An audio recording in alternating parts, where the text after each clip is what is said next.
अभी पिछले दिनों में एक मुशायरा पढ़ रहा था। कहाँ?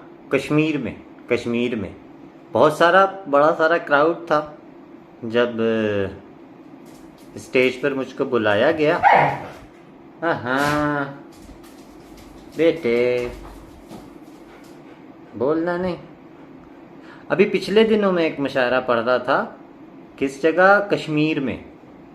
तो बहुत सारा क्राउड था, यूनिवर्सिटी के बड़े सारे लड़की लड़के थे। जब स्टेज पे नाम पुकारा गया तो मैं गया। अचानक ना मेरे कानों में आवाज़ आने लगी। इसको क्या कहते हैं? चाइनीज़ विस्पर इसी को कहते हैं शायद। बात नहीं, चाइनीज़ विस्पर तो वो होता है कि आप एक कान से दूसरे कान में जिस तरह बात पहुंचती है। अब बहुत सारे लोग एक साथ बोलते हैं ना, तो नारे लोगों ने लगाने शुरू किए, मुर्शिद मुर्शिद।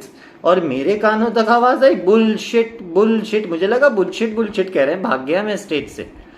फिर बहरहाल सीनियर्स ने बताया कि भाई ये मुर्शिद मुर्शिद कह रहे हैं। तो दिल को तसल्ली सी हुई। छोटी सी बात थी, मैंने सोचा शेयर करूं आपके साथ।